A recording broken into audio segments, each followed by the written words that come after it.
I applied for Harvard Business School. I got selected for an in-person interview. Had parents pay for my flying. Did an absolutely pathetic, disastrous interview. Oh no. I was really not ready for an interview. I didn't know what to do now. I thought I was a damn good student. McKinsey तो ले ही लेगा. ITC तो मतलब ठीक है. I'll say yes to ITC worst case. McKinsey and ITC are day one jobs. Interview नहीं लगा. ठीक है. So you don't need a company behind you to create value. You don't need like an army of people and a full organization to necessarily create value. And you don't need a license. You don't need permission from anyone. And I think genuinely good ideas that you are really passionate about only come when you are either desperate and that's the only way out, or you are completely bored and you can do anything, but you decide to do that.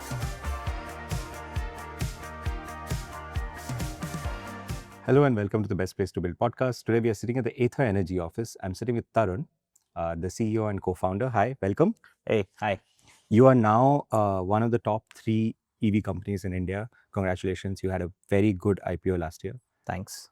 And from the entire community at IIT Madras, very proud of you, and you are an inspiration to all of us. Thank you. Nice to hear that. Yeah, and your story is very rich. There are lots of plot points in your story, and I want to sort of start from the beginning. Sure.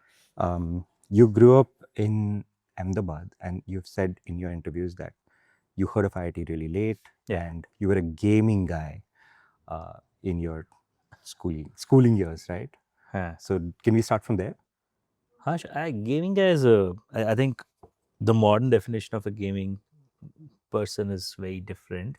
I was just somebody who was not good with physical sports. I didn't bother much with it. I was too lazy.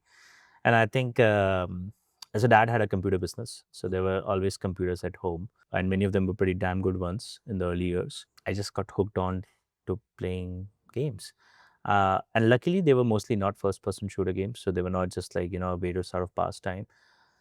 The earliest game that I got hooked on to was AOE 1. Age of Empires. Age of Empires का भी वो पहला Rome वाला version. I forget what is it called now. Battle of Rome, Conquest of Rome, something like that. Not the AOE 2 that became really famous. I actually got hooked on to the demo version of AOE 1 many years early. Is this the period where we used to get these free games on CDs and Yes, exactly that. Magazine में तो नहीं, पर कहीं पे कोई CD में demo version था, वो मुझे मिल गया था. And I got hooked onto it, and this is, I'm talking about like class 5, 6 level, which might sound outrageous to many people now that kids were allowed to sit on a computer and play games. Then I was.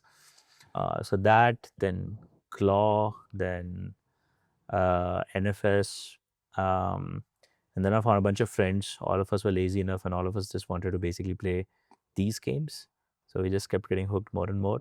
Eventually, AOE 2 came around, Age of Empires 2, which is the legendary version. Yeah.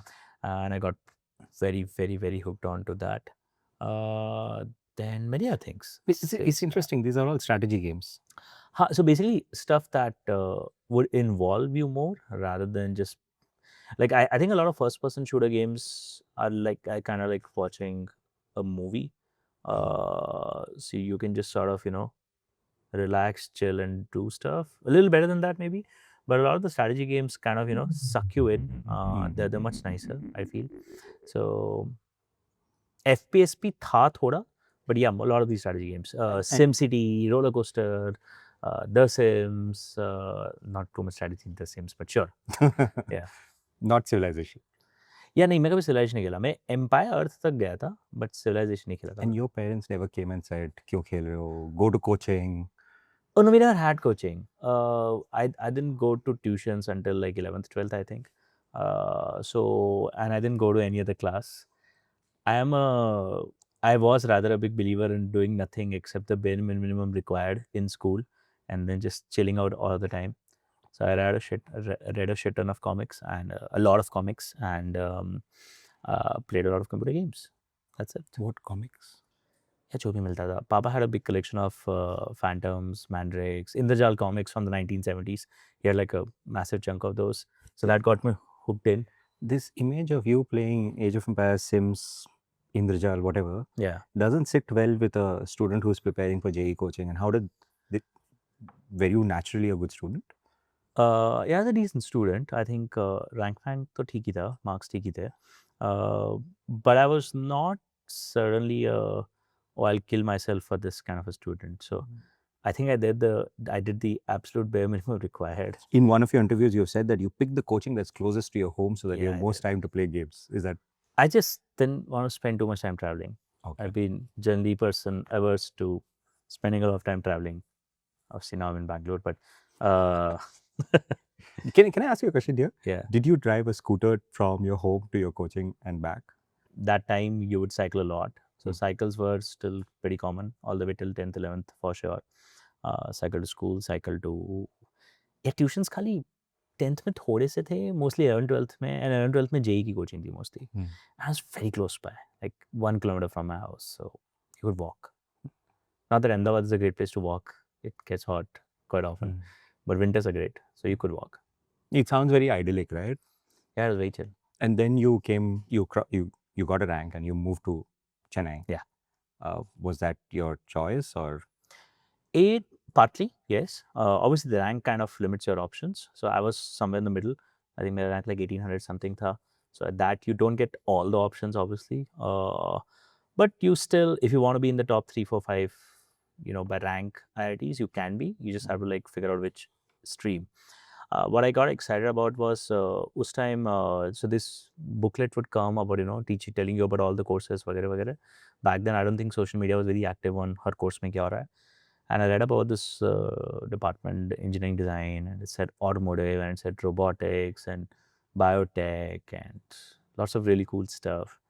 Um, and the thing is, I was very afraid of coding because I had not learned coding in 11th, 12th. And I was very afraid of electronics. I wasn't very comfortable with electronics in general or electricals in general.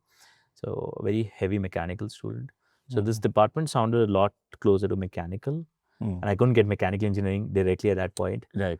So I was like, well, this looks like the closest enough thing to mechanical engineering. And and I went and met the faculty in IIT Bombay when you had the Counseling. counseling wala tha ki. Counseling is not there anymore. Yeah? It's all online. I mean, you don't meet a Oh. faculty. I guess you missed something then. But on the other side, there's so much more content online now than Okay, it that's was correct, 20 years yeah. ago.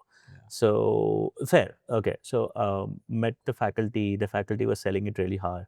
Younger faculty, newer, not grizzled with the ways of the world, right? So I just thought this makes sense. Acha hai, badhiya hai. So then you moved to Chennai, and Yeah. was it difficult for you? Did you know anyone in Chennai? Our families often will know people almost anywhere in the country. So there were a few folks that I knew. So I could go to them once in a few months, But I think I took to Chennai very comfortably. I love the food. I love the culture.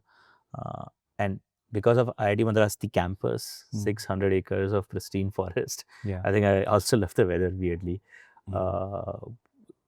So that was frankly, I wasn't homesick. I was not like, pinning away for parathas or like, pudiya or like North Indian diet or, like, हाँ, ऐसा कुछ नहीं था. I absolutely loved everything about Chennai. Nice. That's damn cool. I have this memory. I think when you were in your first year, 2007-8, I was in my final year. So I have this memory of an email that you have written and I CC'd in it, where you're talking about a project that you want to do. I think it was a classroom project, something classroom 2030 project. I don't remember what it was. I don't know if you actually did the project, but you pitched for a project. What project?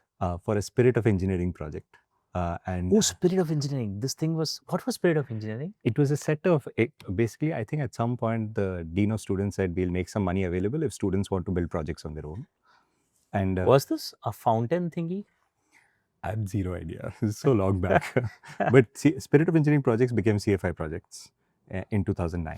It's possible because I forget the name of a lot of individuals involved who were involved in CFI back then. But I do remember making a pitch to beautify the hostel. The Ganga hostel mein beach mein there was this fountain place which was defunct. So I had come up with a pitch of putting like a mount there and putting up a massive glass case on it, Mm. fill it with water, and like have an invisible fountain coming through, and like actually like a lot of crazy ideas there. This is in your first year. In your first year, you wanted first to year, second year, maybe first year. I don't remember fully, Uh, but we came up with it. We even found the glass case. We managed to figure out a way to mount it on the damn thing. But yeah, I don't think we got enough funding to do all of it. And then I have your number saved on my phone as Tarun Sea Tides. Yeah. And Sea Tides is I don't know what the full form. I think. It's a cell for technology, innovation, development, and entrepreneurship support. But now it's called eCell, I think. Yeah, that's I think not a bad idea. The entrepreneurship cell. Yeah. But I'm just thinking about the Spirit of Engineering project and the Sea Tides work that you did early on. You were into starting up an entrepreneurship very, very early, right? That would be the logical conclusion, but quite incorrect. Okay. See, you remember that time, 7, 8, 9, a little bit in campus. Yeah. Entrepreneurship wasn't really a thing. And I would honestly today argue it'll be glamorous to say, like, oh, the die was cast and you had to be an entrepreneur, wo pehle se tha. But I'll be honest, back in that time, in that place, a lot of what we unfortunately were doing in Sea Tides was preparing for a management career. I legit thought until my second year that entrepreneurship was about getting a job in an IT company, a senior job in an IT company, proceeded by an MBA degree somewhere around the corner. So, because most of what we did was basically do things like case studies, business case studies. I think in a weird way, we were preparing ourselves for a management career rather than understanding what entrepreneurship is. You could argue that's the first step. You just have to like broaden your horizon, start thinking business, start thinking ideas, scope, whatever. But at least till that point, whatever I was doing with Sea Tides, I think it was just. Now, if I be honest, I think I was just trying to do something on my resume. Kuch to resume hona chahiye. But people have Shastra, people have Sarang, people become co-cas, people become freaking garden secretaries. Kuch to banta hu main bhi, matlab. So, I think initially was that. But Tarun, retrospectively, it's a very cool story that you were the head of the entrepreneurship cell on campus. Even if it was a...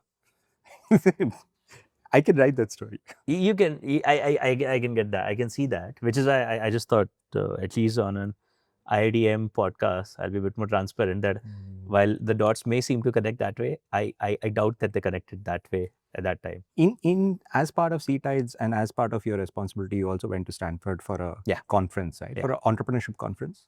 Was that a change? That was a massive change. I think if you take the Stanford 1 week out of my life, chances are super high. I never get excited about ideas in general because, okay, so this is the real missing part in that era in IIT Madras or any college in India. I don't think, given our backgrounds, most of us didn't even understand what really entrepreneurship means. And it was like a cultural gap because you hadn't seen entrepreneurs. Yeah. Like, is Sachin Bansal was just starting? Yeah, tab to kahan? Kisko? You don't know the InMobies and the Flipkarts of the world in 2007, 2018. But they hadn't even started in 2007, 2008. Or maybe they had. Yeah, maybe just 8, started. 9. Yeah. Yeah, but they hadn't become idols for you to, and social media wasn't that what it is today. So your idea of entrepreneurship is really, really wrong, I would say. Risk taking ke bhi pehle. I think for you to take a risk as an entrepreneur, you need to get excited. You need to get kicked about something, right? And for that, you first need to believe that you can build something. I think that was a missing aspect. I think for a lot of people today in campus, that would not probably be a challenge. Yeah. They can believe that it is possible. There's enough stories that have been sold. But for us then, that was not the part. And I think for me, Stanford was that sudden vacuum filling element thing that happened in life. So in fact, I remember the only reason I wanted to go to Stanford is to get my passport first time in my life, go outside India, have a lot of time, have a lot of fun in US, right? Like ek hafte ki chutti hai, paid vacation hai practically. Why not, right? I felt of most people there, I was probably the most impacted by what was happening on campus because it just blew my mind that you could just start up. You could just start a company and you can just create value as students. You don't need a company behind you to create value. you don't need like an army of people and a full organization to necessarily create value. And you don't need a license. You don't need permission from anyone. Yeah, it's not like anybody. I don't think I thought that the problem is permission kiska milega. I think the mental image was that you need a lot of structural support. You need like there has to be a reason why companies exist, right? Why there are managers, why there are vice presidents, why there are CXOs.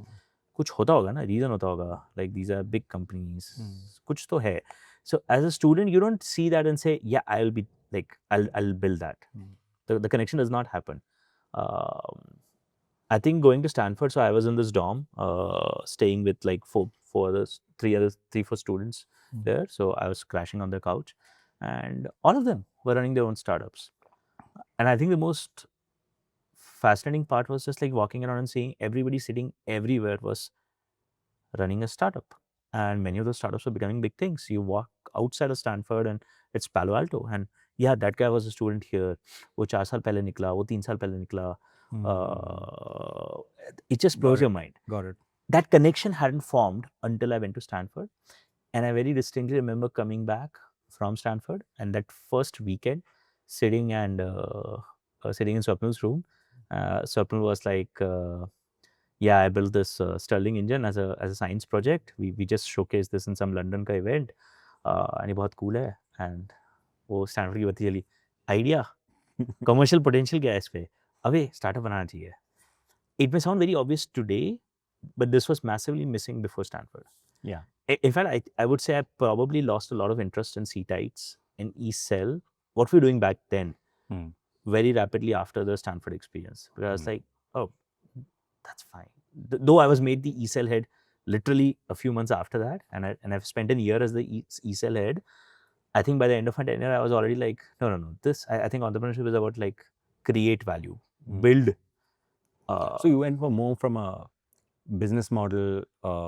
It was an event organization at that point. Yeah. I think all we were driven by was organizing events and building up our resumes. And then you sort of started thinking of entrepreneurship as a building.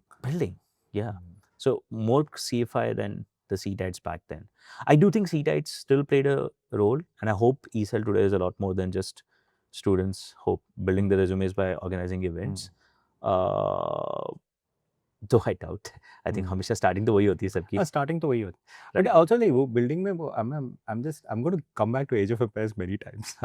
Because it also feels like the one thing that you love about these games, the longer strategy games, is that you're building something. Yeah. There's a turn and there's like something you did last turn will fruit something this term and so on. Nice.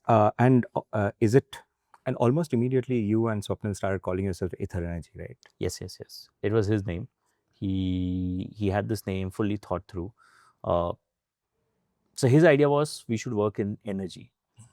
And I think we spent the next couple of years coming up with some fundamental clarity about why are we saying energy and why we like the energy space and why it's so fundamental to mankind. So we drank a lot of our Kool-Aid. We drank a lot of our Kool-Aid. We came up with a lot of vision, lot of names, lot of beliefs in this space together. So he didn't know that this has to be a company. I think I had a basic idea because of Stanford experience. But he had this name Ather Energy in mind, and I was like, "That's a great name. That's our company." So small pieces connecting. So at the time, you were just two of you, and you were just playing around with projects. And do you want to just spend like 1 minute telling us what is the Sterling engine project? So actually, we're not playing around with projects. We're playing around with one idea specifically, and I think our lives have been that we're really throwing a lot of billion ideas and seeing what sticks. We generally catch on to one, go very deep, and just end up dedicating many years to that.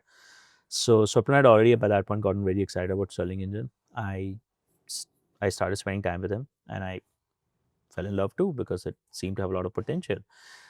Very simply put, there's internal combustion engines. Yeah, this is Sterlings are external combustion engines, which means there is no combustion happening internally in the piston. So you heat it up from outside, and that heating kind of expands one side of the piston, it starts moving. But as it moves, the piston is a bit, the piston is actually porous. So air kind of goes through it. So it compresses, air goes through it, and then it goes the other way, and then it just keeps doing this. And the energy is provided by the heating from outside. What this opens up the door is, since there's no explosion happening, the temperature could be even very low. Like you have these small Stirling engines that you can just put on the palm of your hand and they'll start moving because of the heat of your hand. And the efficiency is very high. They can, in theory, hit Carnot cycle efficiencies. So you can generally get to like 60, 70, 65%. And they can work on any heat source. So they can work on burning farm waste below them. They can work on solar Fresnel lenses, concentrated solar directly. They can work on burning petrol. They can burn anyway. It's been like 15, 20 years since this project and you still remember it. They spent a lot of years on it. They spent a lot of years on it. Okay, so we just started calling ourselves Ather. Like Stirling engine rana hai. That's our first step. We started socializing the idea with a few people who were interested, and our game plan was meet every week in the library. Upper library में, if you remember, third floor पे कहीं पे एक meeting room था. You can just sit together and read. Yeah. So we'd meet there with the idea of pouring deeply on a couple of books we had found on Stirling engine, going deep on the idea. And we kept trying to attract people to work with us. Eventually, nobody stuck. Everybody joined for a few months or maybe a year or so and moved on. We kind of stuck with the idea for a few years until we graduated. Yeah. So I would say that you learned the incredible skill of getting people to work for you.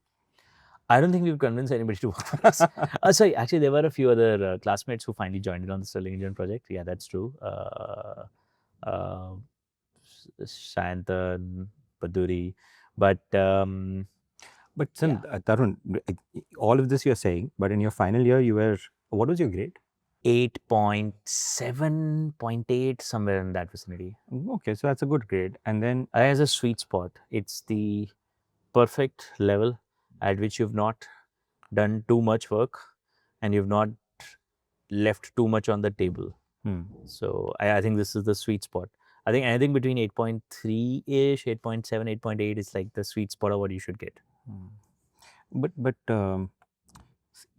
you're saying all this, but in the final year, you were still sitting for placements. And oh yeah, absolutely. You've said it earlier that McKinsey was your dream job. Yeah, so see, you can't change the base expectation completely. I think Stanford for me was a massive change because I woke up to the idea that, oh, you can just create value.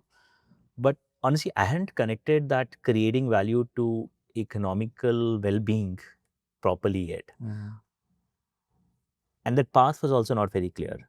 You can create value and you can start up, and you start up, then you make money, right? That bridge was still missing. As a middle class student, your big reason, your big upside of joining IIT is कि अब finally 6-7 lakh का आपका salary का job लग जाएगा. I remember that being a big reason to join IIT. Number change हो गया, but number ठीक है. 2007 में it was 6-7 lakhs. Maybe by the time we were graduating, it was like 10-11 lakhs. Maybe today it's higher. That's fine, but not a 2-3 lakh का job, but a 6-7 का or 10-12, whatever. Some good job. So your seniors play a big role. Yeah. Your seniors play a big role, and every senior who was doing financially well seemed to have gone to an MBA or consulting or gone to masters in US. Okay. Yeah, both options. So मेरे case में masters I was a little unsure. I can clearly see a path from masters to economical well-being. So I was not very sure of that. But MBA kind of seemed sensible. As the head of the entrepreneurship cell, I was putting up these blazers and organizing all these business case studies. I should get an MBA degree. Yeah. Entrepreneurship summits. Yeah, entrepreneurship summits, right? Like all the case study events. Anyways, the reason I got hooked in a bit more is because I applied for Harvard Business School, 2+2 ka program. It was prestigious, and I got selected for an in-person interview. So chances are very high if you go there, because I think it's like 50% chance you'll make it. So roll the dice, had parents pay for my flying, flew to Boston, did an absolutely pathetic, disastrous interview. Oh no. I was really not ready for an interview. I was absolutely a disaster. And I think that kind of broke me for a while because I knew that I've burned through like a lot of money of my parents to come for this interview. I knew I'm not going to get it. I didn't get it. And I didn't have a plan B. I think by that point I was so married to the idea of Harvard में MBA करेंगे, life set है, कि I don't know what to do now. And I thought I was a damn good student. चलो Harvard का apply किया है, +2 तक गया हूँ तो मैकेंसी तो ले ही लेगा, नहीं तो आईटीसी तो मतलब ठीक है, I'll say yes to ITC worst case. McKinsey and ITC are day one jobs. Interview नहीं लगा, ठीक है, forget getting selected. I think one of the darkest times was because yeah, entrepreneurship is great and I can see the value there, but I don't know how to make money out of it. Job चाहिए भाई, ठीक है, तो ये सब तो अच्छे jobs थे, ये तो कोई लगे नहीं आपके. And now what do you do? So Swapna and I were chatting, and both of us are like, obviously we're not going for an MBA now, and it doesn't look like we'll go for in the near term. तो एक काम करते हैं, let's then not actively try and अच्छे वाले job तो लगे नहीं वैसे भी, ठीक है. कौन से which day? I think we got like day 3 maybe. Day 3 is also day 3, day 4.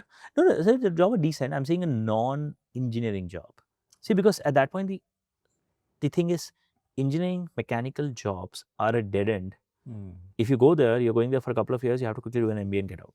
Yeah. I had not heard of a single data point that told me that you rise up and make a lot of wealth in life by doing mechanical engineering jobs in India.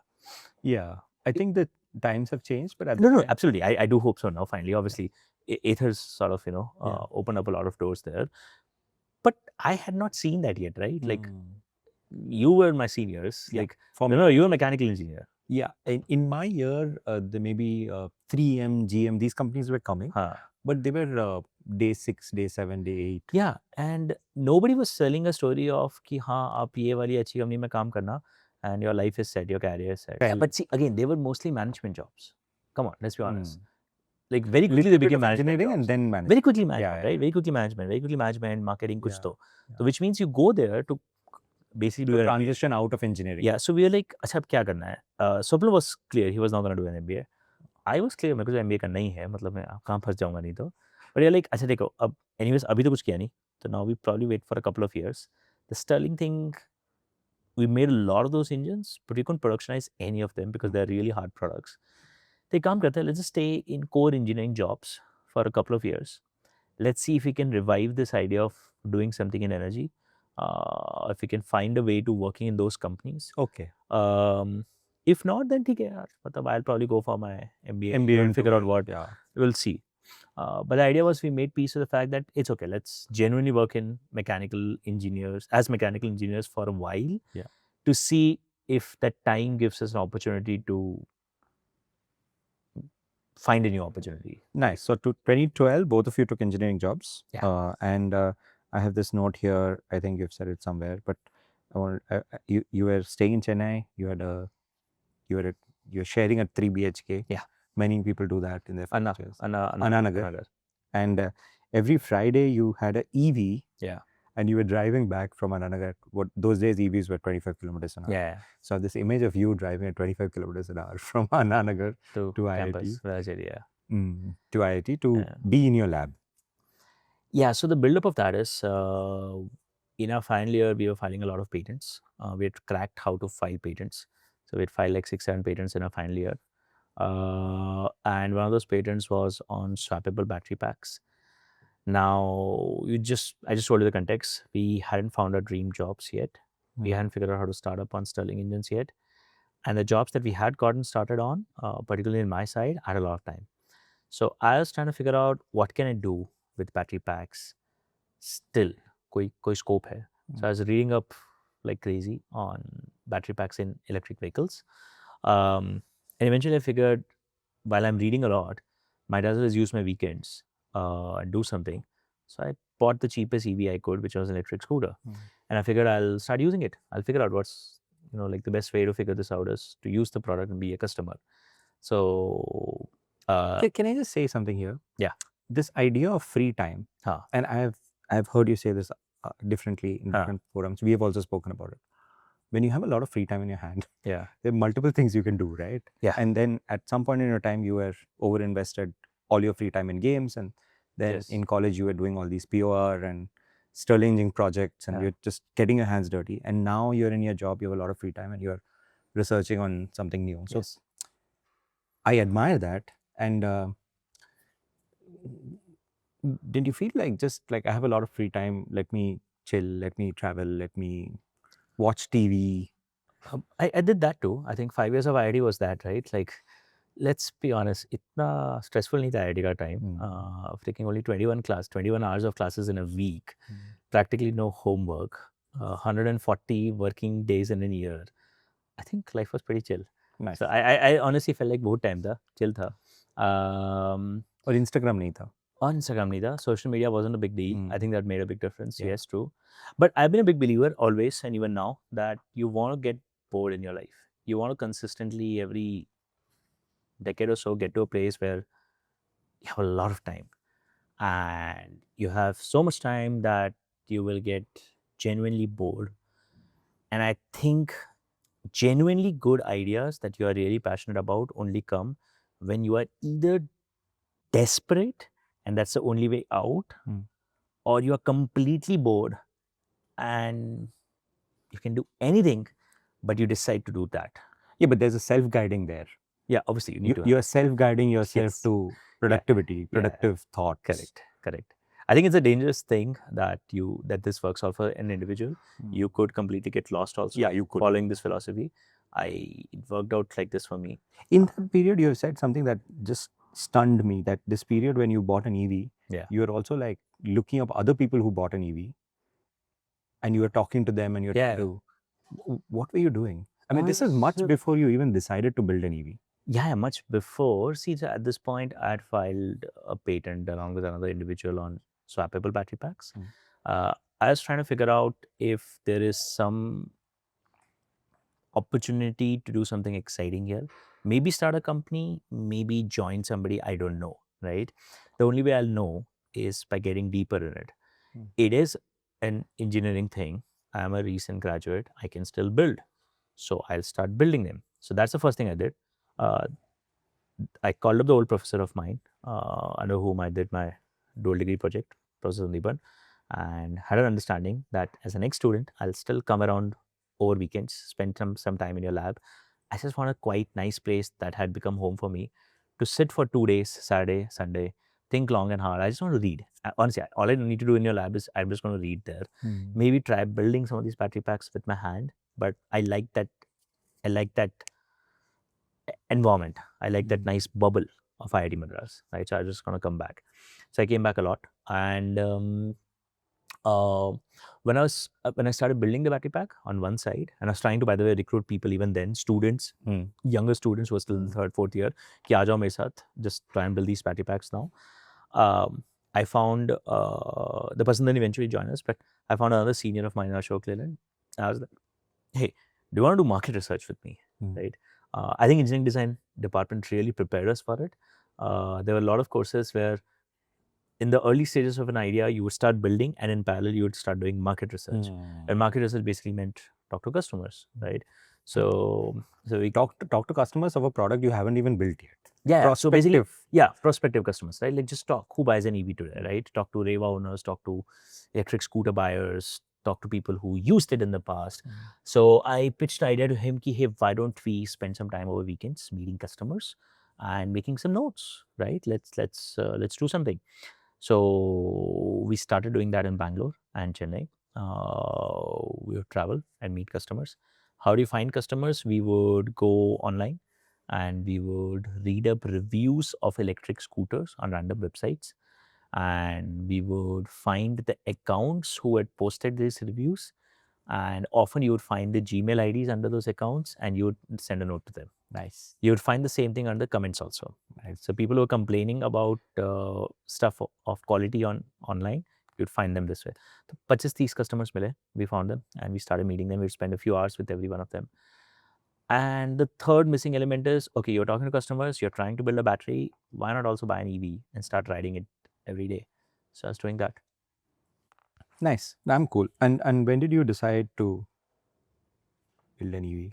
Yeah, so 6 months in, it seemed 6 months in, this is 2012 Feb. 2012? 2013 Feb, sorry. August 2012 में join किया job. 2013 Feb तक I was getting pretty excited about this idea. So I had been talking to Swapnil, who was in Bangalore. I was going and meeting him a few times. I was trying to convince him that I think both of us should leave our jobs soon. And even if you don't leave our jobs, we should basically start working on this battery pack thing. I have a setting in campus with a couple of professors. Yeah. They're all nice and they're willing to host us. So I can continue doing this. You should also figure out how to move to Chennai, to Bangalore में मत रहे, ठीक है? And February में suddenly he calls me and says, "Hey, अपनी बात हुई थी ना last." So I resigned. They're letting me go next week. So I'm sending my stuff over to Chennai. कहाँ भेजूँ बता? I'm moving. Like भाई मैं तब तक resign ही नहीं किया. ये तो आप तू resign कर रहा है? Swapnil speaks quite fast, right? Yeah. So it's like when you're saying it, I can imagine him saying it like, कर लिया मैंने, अब आ रहा हूँ. Done. Yes, 100%. I'm like, holy shit, ये तो आ रहा है वापस already. So then, and just at the same time, I get the confirmation letter at Ashok Leyland. Your probation ends. Sign this. You will become a permanent employee. I feel really bad. I panic. So I rush back to campus. Swapnil had already moved to Chennai, literally within a few days. He had already moved to Chennai. He spoke with another professor, Professor RKK, and he joined as a project associate. वो तो move हो गया, hostel में room ले लिया उसने तुरंत, ठीक है? I hadn't resigned. It's a man of action. Yeah, truly. तो मेरे को हफ्ता भर लगा, मेरे को ये pivotal moment आया, ये letter आया तो भाग के वापस I came to professor and I was like, I also want to resign. But now that means we are going to be doing this full time. Can you guys support us? I think they said yes. So I resigned the next day. Took me a few weeks. I was out. And now both of us are sitting in that lab in IIT Madras. And we started building. तो क्या हुआ मतलब वो middle class background you said? I'll tell you. Yes, you're right. Sounds like a missing piece. It isn't until you realize that the jobs where we were in were not really glamorous jobs. They were neither glamorous nor were they making us filthy rich. They were good jobs. They were respectable jobs. I think both were paying us respectably well.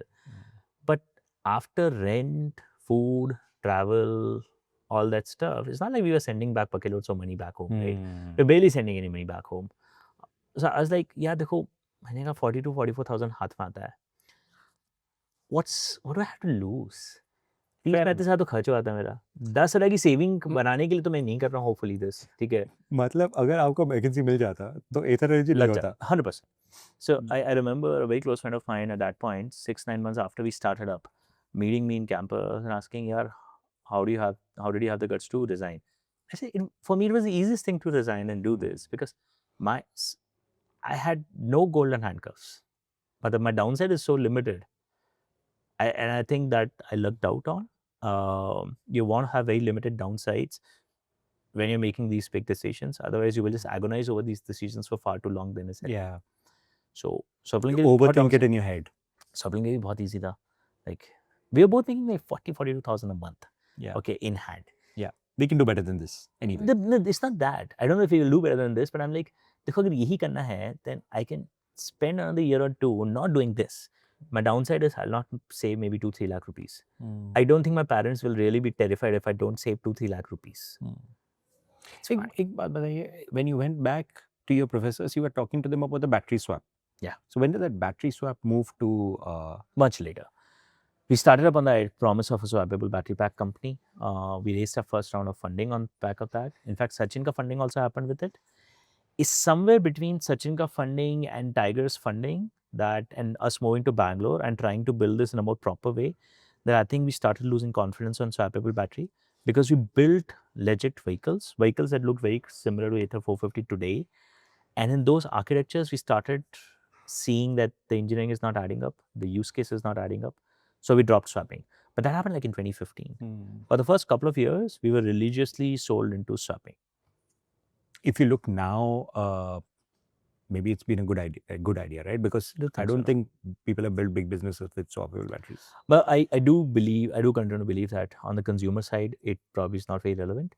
On the B2B side, it's probably relevant. But that's fine. We chose to not enter that space anyways. So not a big downside. So by the time you decided to build your bike. You had experience in hiring people from your Sterling engine days. Yeah. You had a co-founder who Yes. you really got along with. Yeah. You had this support from academic. And we'd spent a few years thinking long and hard about it, right? So we had spoken to customers, so you had some market insights also. 100%. We'd spoken to customers, we'd spoken to competitors, we'd spoken to some of the largest two-wheeler companies, may VPs, directors, trying to pick their brains, including the promoter of one of the large two-wheeler companies, one of the families members. So we had a lot of insight, we had a lot of belief rather, right? Our conviction levels were really through the roof.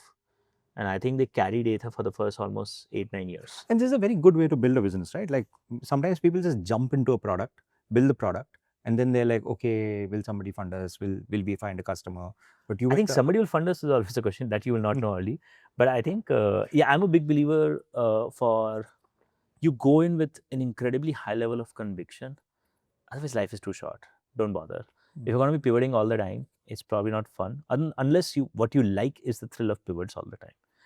And what you've done one pivot through your entire 2012 to now, from battery swap to that's also honestly an architectural pivot. It's not okay, you could say maybe a partly business model pivot, but even early days, we were pretty sure that we want to build a vehicle. So it was vehicle plus swapping. We dropped swapping. So you could say that's a pivot, but that's only one pivot. That's the only one pivot. You could literally download the first, you read the first pitch deck we have, and what Ather does today, it'll not be different. It's amazing. And, but it took you a long time to actually realize that dream, right? Like I think your bike was first showed to public in 2017. 16 and went on sale in 18. But you started working on it in 12 maybe is wrong. 13. I would say practically mid 14. See, 2013, we're just reading up about batteries. We haven't started up Ather. We start up Ather. We registered the company formally in October 2013. And we are still thinking we are going to be building battery packs. Right? EVs likely, not necessary. Early 2014 is when we start pivoting heavily towards nahi bhai, banayenge to pura electric scooter hi, nakki hai. I mean, confirmed hai. But even then, the vehicle that we're building is actually the wrong vehicle. In fact, there's a poster somewhere in this office where I've said the market for electric scooters in the country is teenagers, the elderly, and people who want a very safe vehicle. Because electric scooters are meant to go very slow, and they don't require license, and they don't require you to wear a helmet. So that's our target market. There's an actual whiteboard where I've written this and stayed on the whiteboard for a few months until we got tired of that. And we were like, that can't be the customer base. Where's the actual two-wheeler buyer today? So we took several months. We would just like whiteboard these ideas, stay with them for a very long time. We didn't rush into any of it. Fair enough. And maybe it seems very distant now, but at the time there were the e-wheeler, two-wheeler, EV market itself across the world was quite new. We didn't know where things are settling, what use cases were there across businesses, across geographies. Now it feels like your choices have been very obvious. Of course, you've led the market, right? First to introduce maps, first to introduce smart display. And fast charging. Were you the first to introduce fast charging also? Might have been, most likely. Yeah. So all these things have become industry standard now, I think. But it didn't seem like, wow, we're taking like bold, crazy bets that let's see how it pans out. I've said this in the past also. I have always felt that the decisions that we took seemed 100% obvious to us then and now. They were not like, oh, let's try this, let's see what happens. That's mostly because, and I think that's mostly because we just chose to spend a lot more time in thinking that through. For example, a lot of people in 2013, 2014 might have thought, wow, we don't know where EVs are going. I remember reading an unhealthy amount of content on what Tesla was doing, their architectural decisions, why they were using 18650 cells in the early years instead of using large prismatic form factors back then, why they were starting to invest in connected vehicles and self-driving maybe not, but connected vehicles for sure, why they believed in fast charging and their limited small experiment with swapping also. And I remember reading a lot of articles from a financial perspective because I realized that's the place where either you read pure market analysis. So there's a website called seekingalpha.com. I used to read everybody's analysis on Tesla there, or you read pure technical, Hmm. right? Like what's the technical reason to use this architecture? Hmm. Don't read any of the random commentary in the middle because that's completely misinformed and just superficial. Is this a DNA in Ather even now that people read a lot on the tech and the business side, understand it I very deeply before think jumping so. in? See, as founders, we definitely do, and I think I would definitely encourage it. I do encourage it. Swapna encourages it a lot. So I think it's there.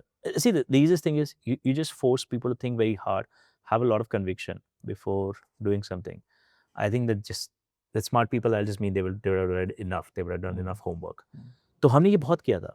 So to us, it was so obvious that battery prices will crash so much more. They're not going to be $300 a kilowatt hour because the material cost is so low. Look at the commodity prices.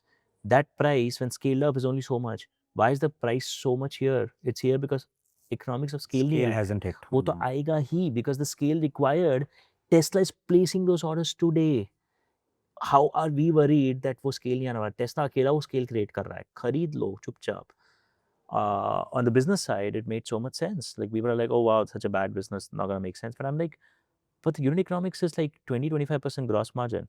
In that industry, like हमारे industry में ज़्यादा चाहिए, but उनकी industry में like only Porsche can hope to make 25% gross margin. I'm like, EV is already making that. The unit economics completely adds up. This makes complete sense. So for us, it didn't seem like, wow, what a crazy leap. We don't know how it's gonna work out. Like obviously it's gonna work out. Yeah. Obviously the cost will drop. Obviously the unit economics will work. Yeah. And as you're saying this, I'm just thinking that in the period where you were starting, maybe 2015, 16, 17, 18, 19, before you had so many experience centers, you were also hosting a lot of these open houses. Open houses, Yeah. where a lot of people in Bangalore would just turn up, listen to you guys talk about these things, and I don't know how to explain it to someone. It was just like a nerdy group of people talking about EVs. Yeah. So the origin of that is I was reading and I read, I think it was a comment somewhere about how Travis Kalanick, Uber, uh, positioned Uber as this fight against the unions and all this bad Medallion taxis. Yeah, whatever, medallion taxis. And he positioned Uber as a champion of that fight. And to do that, he would call for these meetings with potential customers in bars and sell them on the idea of Uber. And I thought that was amazing. And I was like, we also want to position ourselves as champions of building electric and maybe against ICE and petrol. So we should also call people. We should call people, and we should not be afraid that somebody will copy this. I think that the early DNA of the company was very strong. We were never worried that koi copy kar lega. So we were pretty chill in showcasing it. So we started calling people, and we realized, wow, it makes a lot of sense, and it gives us a tremendous amount of feedback. And I think it grounds the entire company to what's real. Yeah. Right. You were very close to the customer. Yes. So and that became your forum, and that became your community day. And it became a forum, that became a community day. What a property the community. I mean, I've gone to 2 community days. It is phenomenal. Like this time, I think 3,000, 4,000 people turned up. 5,000. 5,000 people. Yeah. And it was a ticketed event. So 5,000 people actually paid a ticket and turned up to listen to you guys talk about your product updates. That's true. Phenomenal. Yeah, actually, I've also been surprised in the past. Yeah. There's also the story I've heard where when you started your Chennai center, a bunch of your customers from Bangalore. Oh yeah, I think forever grateful to that. Do you want to tell the story? So basically, Bangalore, we had one store. We were going to expand to Chennai next, and we are going to open up a store in Chennai, Nungambakam back then. So we posted that news on the forum. Now, point to note, at this point, Ather is a cult brand. Ather is not mainstream by any stretch yet. You must have sold like 500 bikes, 1,000 bikes? Maybe a couple thousand. Okay. Maybe 1 or 2,000. 1 or 2,000. Okay. Not even 5,000, 1 or 2,000. So it's in very early stages. It's definitely a super nerdy frontier tech thing to do, to buy an Ather, to experience the store. And the people who had bought the scooter at this point, they're super connected with all of us because it's a small group, small forum, and all of us are there on the forum all the time talking to all of them. So when we posted there that we are thinking of launching in Chennai and we're thinking of doing an open house event there to meet Chennai customers, I will trace it back who, but somebody put their hand up and said, "Hey, can we come along? We would love to be there when you launch in Chennai." We said, "Yeah, absolutely, please do." And then somebody would have suggested that, "Hey, can we can we bring our vehicles also along?" So I think it quickly started building up. There were dozens of people saying this. So we said, you know what, if that's the case, if you're coming, we will ship your vehicles for you if you want us to. We'll get your vehicles also there. You can do a ride with us. We didn't pay them in the sense that we were not paying them for this, but we hosted them. We paid them for the hotels. Yeah. And they came in Shatabdi is what I've heard. Yeah, they gave me Shatabdis. Yeah. And about 50 of customers turned up. They spent 2 days in Chennai. And what we did is, because they were all going to spend 2 days, we decided to do not one open house event, but we decided to do 6 open house events, 3 a day over 2 days, Saturday and Sunday. And every event is like 2.5, 3 hours long, where we would go on stage, launch the vehicle, tell people about what's great about Ather.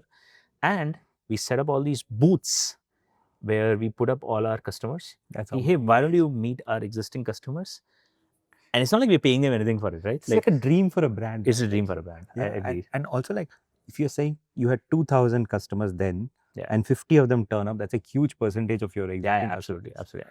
I could be, we might have a smaller group, but yeah, more than 1,000. So somewhere in that ballpark. I want to say that I'm also an Ather customer now. I have Yeah. a Rista. And the number of times somebody has stopped me and asked me about it, and the number of Still, times it happens, and it's like it feels like a privilege to tell someone about this product, and I can totally imagine that if I had been one of those, I would have just come. No, I think it feels very natural. Forever grateful to the group that put in that love, because I think it more importantly, more important than anything, I think it affected the DNA of the team at that point. And I think I'm thankful to all the people from that era, because I think that DNA change has lasted a very long time. I'm sure many of them will complain, oh, you have surveys, ye, wo, kuch to, you didn't upgrade the vehicle, वगैरह कुछ तो होगा issue, and I don't think we can do, we've probably done everything, but I think it altered the DNA of the company directionally for a very long time, because that kind of love from your owners group is, and I think today it remains unprecedented. Yeah. It just rewired everybody very differently about communication, about transparency, about trying to do the right thing to the best extent possible. About DNA of company, we just spoke about customer love and Yeah. being connected to customer. Before that, we spoke about reading and learning and Yeah. going deep. Uh, You guys all also built every part of the bike and every part of the supply chain and the factory yourselves, right? Was this also a choice you took? Because I mean, a lot of your competitors have bought designs, bought components, assembled it. There's not a lot to buy in our times. And as builders, the default option was, if it does not exist, just build it. Done. Because जो बनाना है वो तो clear है. We are not pivoting out of that.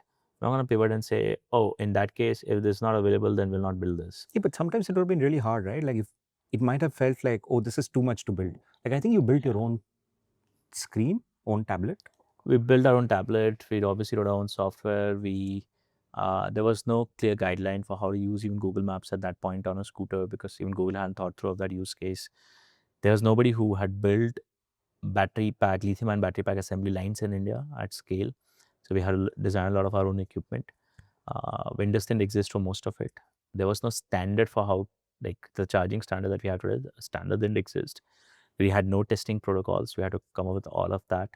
So there's a lot to come up. But frankly, you take young undergrad students, recently graduated students from college, and you give them an opportunity to build, I think you'll be surprised by how much they get a kick out of building all of this. Yeah. I think the single biggest good thing we did is we didn't stop anybody from building in the early years. Yeah. By taking the more pragmatic option. Yeah. We were like, देखो, decide ये कर लिया है, ये बनाना है, whether good or not, we're just gonna deliver on that.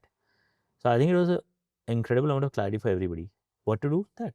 Like, it's an unchanging fact every day that you come to office. What are you building that?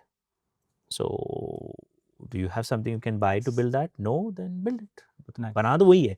That Nice. end goal is not changing. I think that unchanging end goal kind of really gave us a lot of clarity, and it kept our attrition really low. I think practically nobody left the company in the first 400 employees until we launched the vehicle. It kept management issues out. We didn't have to waste a lot of time, doing like explaining faltu ka things. Nice, nice. I want to talk about the one other DNA change that you guys had. What? Because there were some competitors who were very aggressive in the market and who moved much faster than you. Although you guys were early, you pretty much lost the entire market to someone else, and then you had to regain it, right? Yeah. I think, so what's the question there? Sorry. Those are all facts. Yes. Yeah. So I think, how was that DNA change? How did the DNA change? No, I think the DNA didn't really change. Okay, there were some changes. You went from a builder company to like a more competitive kind of company, right? No, we didn't. Okay. That's what I'm clarifying. I don't think we changed as a company. I think the single biggest thing that happened is it clarified how we do things even more. I think in the absence of a competitor, you could have debated how Ather should do things. Should we build this kind of a vehicle or this kind of a vehicle? Should we market it in this way or this way? Should we build these specs or this kind of spec? Should we be more Puritan or should we be more, just give the customers what they want? From a technology perspective, from a quality perspective, what is our benchmark? I think a lot of those answers, while we had them, I in retrospect do believe that there was still some confusion. Should we not? Right? I think there is nothing more clarifying than an intense competitor who forces you to like strip away all the faltu arguments and just come down to what you really, really believe in. So I think till that point there was confusion that with that vehicle back then, Ather 450, should we continue selling a 1.6 lakh rupee ka scooter, or should we launch something in the 90,000 rupee space quickly? I think we looked at what some of the competitors had started announcing, and obviously that forced us to then take that question head on. Yeah. Because tab tak aisa tha ki you could have wondered that are we building this super expensive scooter because we're just drinking our own Kool-Aid and because we're very fancy and we are becoming too bourgeois and like samajh nahi aa raha mainstream जनता को क्या चाहिए. Well, here is a challenge. Somebody is saying mainstream customers need that. So now get back in the room and decide, can we build that? And should we build that? So we had those debates. And it was so clarifying. Listen, the architecture is not there. You cannot build that product yet at that cost structure. Lithium-ion cells are still at this cost. They will take still many years to fall.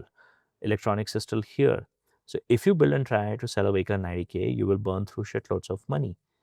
Not a great idea. You can only do it if you've got hundreds of millions of dollars to burn.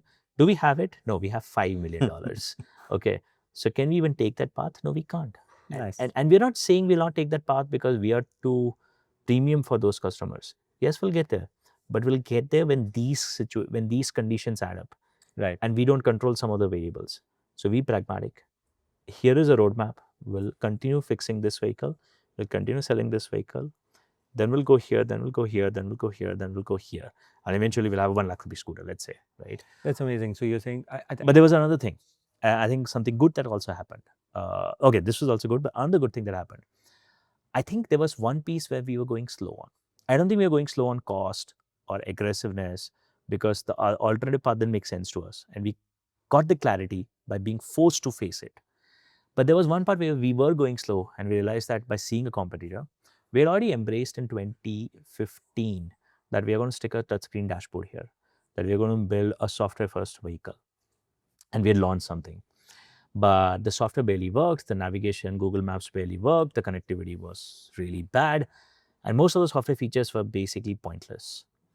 But then Ola launched, and to their credit, they just announced 1 million software features, right? Maybe they worked, maybe they didn't, but didn't matter because I think that's the part where we had to rethink that, boss, we are losing the plot. We came up with the first software-defined vehicle. Why are we not building all of it? We pivoted very heavily. This is 2023. 2022, and we said our big focus now is to have the biggest spec sheet of software features in our industry. We're not going to have good 5 features that work. We're just going to throw the kitchen sink at it. We want a longer feature set than our best competitor. We just want the biggest features, feature set of software. Because अगर वो भी नहीं कर रहे, then why are we wasting so much money and time in building this damn dashboard and supporting this entire software architecture, right? So we want to throw the kitchen sink. We can't be behind on this. I think it started 2 years race where we finally caught up and we just like overloaded, like pumped in too many features. And now we corrected back. So like, okay, now just focus on, driving retention, usage, all the good stuff. But I think we caught up on the feature sets because the competition kind of shone light and forced us to realize, look at the mirror and say, boss, this was your strategy. You are not executing on it. Yeah. I think that caused this entire paranoia inside. कि boss, ये तो हमारी strategy है. We should be doing good on this. We are the integrator. We are the really, really best integrators in town. Yeah. What are we doing? Yeah, this is the only the paranoid survive kind of attitude, right? Like if there is a big crisis, then you sort of like brings focus to everything. Yeah. So many so many dual companies have grown together because they push each other to do better. And last year you had a spectacular IPO. It was a spectacular IPO, was it? I think it was a बच गए, निकल गए IPO. Okay, it's spectacular after your IPO. Yeah, it was spectacular after the IPO. I think IPO में तो मुझे याद है, we barely got subscription यार. Like in an era of 30, 40, 100x subscription, Ather at 1.5x. Hey, but by the way, that has been your journey, like from the beginning. Your fund. We were not surprised. We were not surprised. I think, but yeah, I think the journey after IPO is when we have sort of delivered on some. Yeah. In your investor journey, it's what you have said earlier publicly is that it's generally been hard. Yeah. But you also had some blockbuster investors. You had Sachin Bansal, and I think that's a great story if you can share. Absolutely. You had Nikhil Kamath at some point, and you had Lee. Yeah. So do you want to quickly just tell us about that Sachin Bansal story? It's such a great story. Sachin took an early bet, and he took a wild bet. I'd been in touch with him. I'd cold mailed a bunch of founders when we couldn't raise money or when we were struggling to find any traction. Sachin was one of those 2-3 people who responded back and he gave me time. Met him in Bangalore when we were still in Chennai. Pitched him the idea to get feedback on how should we position this better to be more fundable. This is the era when people used to advise saying, if you want funding, ask for advice. Actually, I didn't know that. I genuinely did not know that a founder can invest. Okay. Because the idea of secondary and the fact that a non-profitable company's founder can still be rich was reasonably alien. Okay.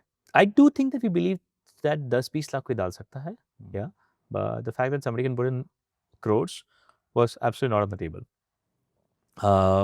So we met and he was a big believer. He said, you should only pitch what you really believe in. Don't change your pitch. Kept in touch 4-5 months later, absolute disastrous fundraisers. No, not a single buy-in yet. This is 2014. This is 2014, October. And everybody that we met is saying, no, we've run out of money. We are on the last few weeks because we borrowed money from our parents. We've already exhausted the pre-order money that we've gotten, which we have to technically refund back if we don't succeed. And I'm in Bangalore and I'm meeting a bunch of HNIs who have invited me to discuss an offer. And turns out they've invited me to UB City to tell me that they can't invest because they put the money in real estate somewhere else. So I remember I walked out of UB City and I'm like, bus is at 10 o'clock. I don't even have a hotel. What am I going to do? Abhi दोपहर का 2 बजे है. करना क्या है यहाँ पे? So I sent a mail immediately, Sachin. Hi, Sachin. Long time, a bunch of updates. Would love to chat if you're free sometime. And he immediately responds back saying, yeah, sure. If you're around, pop over. We are in this place, his office address. Like, yeah, I'm around. I'm coming. A few hours later, I'm there. And that's the eve of Big Billion Day. So the next day is Big Billion Day. And I'm amazed he gives me half an hour. And I tell him, ये वो सब कुछ update. And then we are talking about funding. And he's already smiling. And asked me, क्या हुआ पता funding में? Like, हाँ हम लोग fight मार रहे हैं. We are on all these conversations. Like, okay, so what's happening? कौन close कर रहा है? I'm like, at some point, this veneer has to fall off. So I'm like, okay, I'll be honest, I don't have a single yes. Okay. But I think some of those guys could start saying yes if you put in the first check. He said, how much are you thinking? I said, I'm raising 6 crores. He said, क्या valuation raise कर रहा है? I said, 36 crores post money.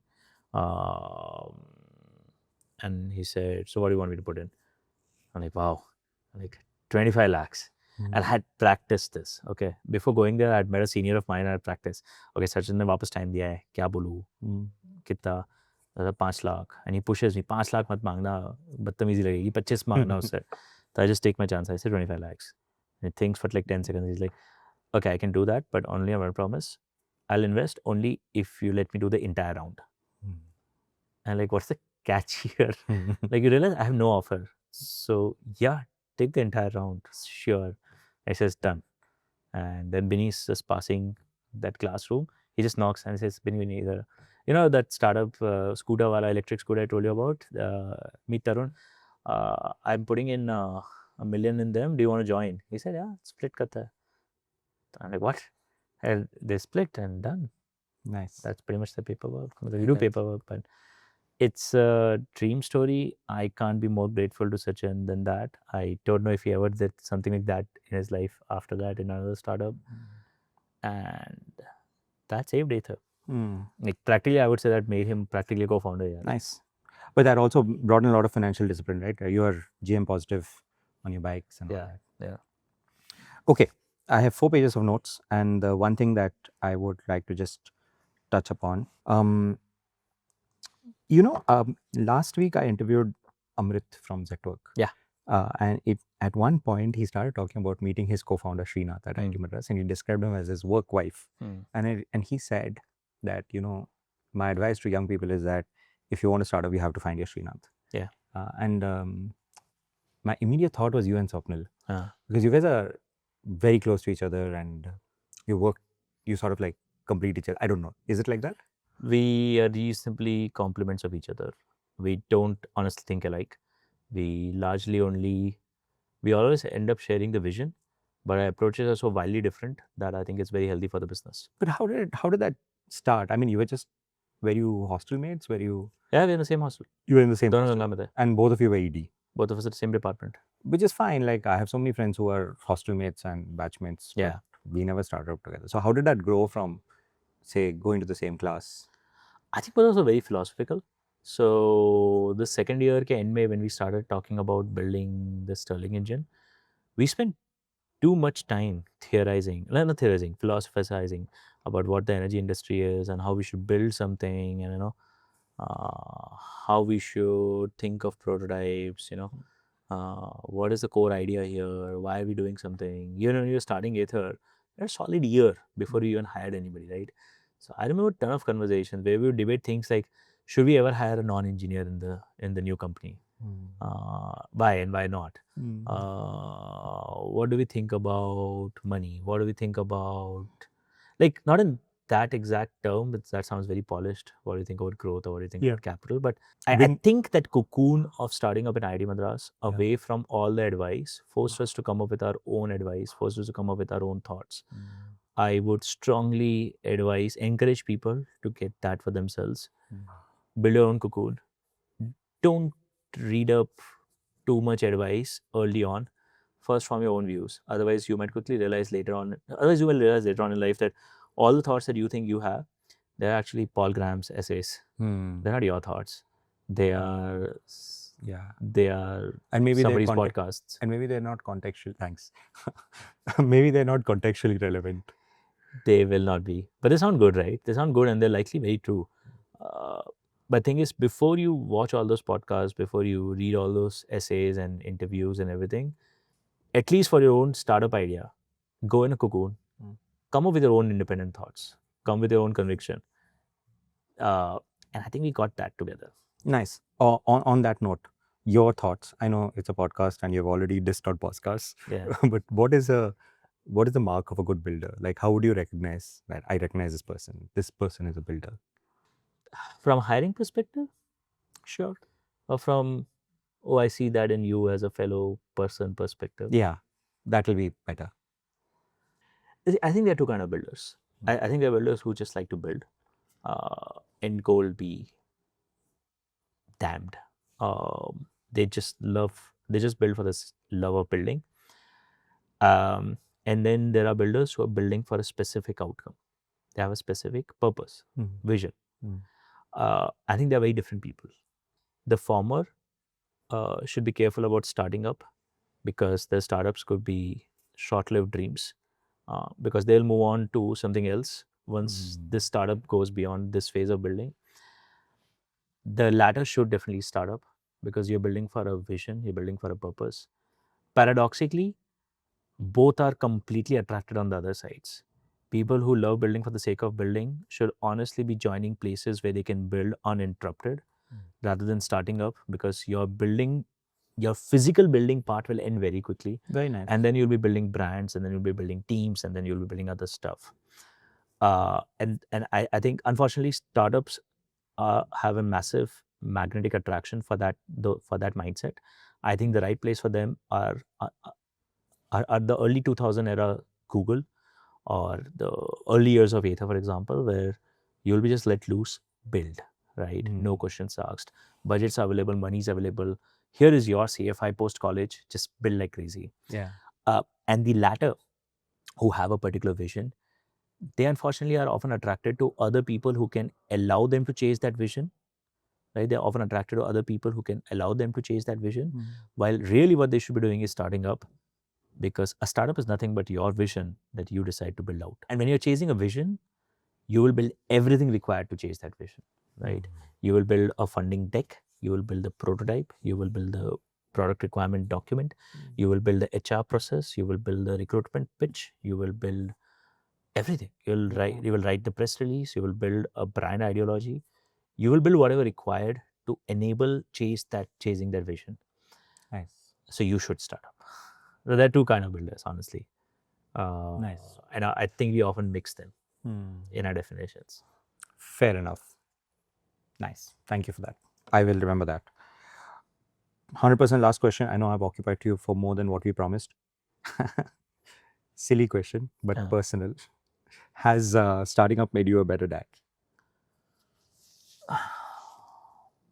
I think in my case, startup has been so early in life that the DNA is too intertwined to strip out and understand what has the company added back. But I think, while I keep forgetting it, starting up gives you some amount of patience, and I think that helps.